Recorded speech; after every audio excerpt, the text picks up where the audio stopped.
नमस्कार दोस्तों, मैं doctor Sanjog Mekewar. I am the director of Jeevisha spine pain and regenerative clinic and practicing in Pune as an interventional pain physician.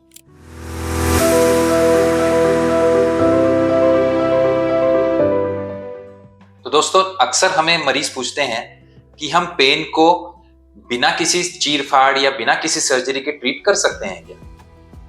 तो इसके लिए हमें एक पेन का एक बेसिक कंसेप्ट समझना होगा। तो दोस्तों, हमारे शरीर में एक डीजनरेशन और रीजनरेशन या इंजरी और हीलिंग का एक बैलेंस बना होता है। जैसे ही हमारी उम्र बढ़ती है वैसे हमारी जो रीजनरेटिव कैपेसिटी या हीलिंग कैपेसिटी होती है बॉडी, वो कम होना चालू हो जाती है। तो अक्सर आपने देखा होगा कि 30s या 35 के बाद लोग जनरली क्रोनिक बैक पेन या नी पेन का कंप्लेंट करना चालू कर देते हैं।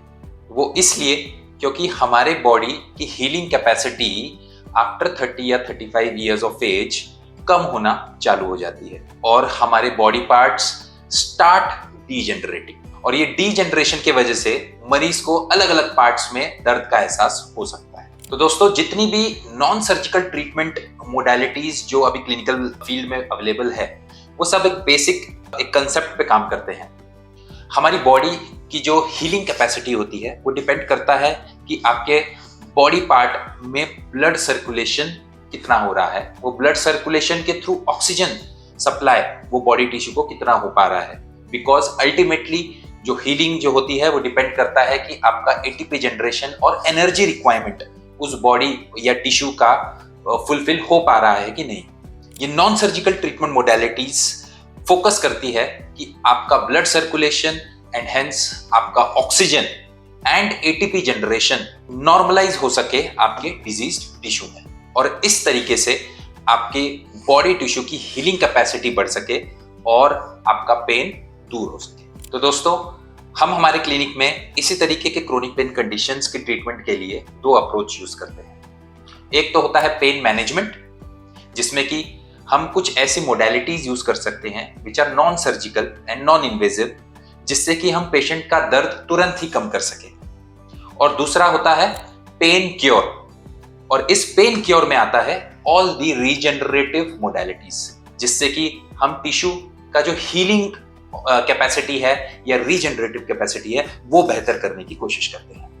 इन दोनों की ही मदद से मरीज का दर्द तुरंत ही कम हो जाता है और जो दर्द जो है या दर्द से जो राहत है वो लंबे समय तक रहती है। तो दोस्तों, ये नॉन सर्जिकल ट्रीटमेंट मोडालिटीज के बेनिफिट्स क्या है?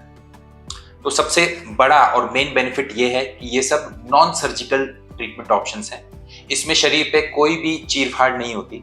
सो जो लंबा समय ट्रीटमेंट के लिए या रिहेबिलिटेशन के लिए जो लगता है आफ्टर सर्जरी, वो इन ट्रीटमेंट मोडालिटीज में नहीं देखा जाता।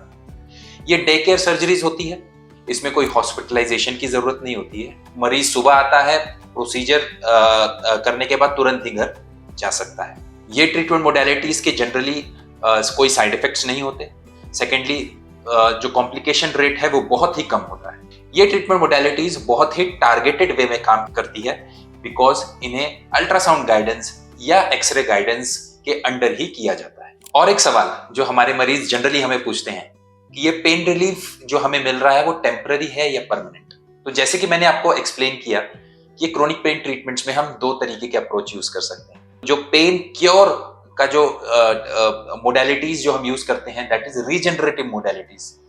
इनकी मदद से हमें जो पेन रिलीफ मिलता है वो परमानेंट पेन रिलीफ मिलता है। तो दोस्तों, आशा करता हूं कि इस वीडियो के जरिए आपको नॉन सर्जिकल ट्रीटमेंट मोडालिटीज का बेसिक कंसेप्ट समझ में आया होगा और वो किस तरीके से काम करते हैं।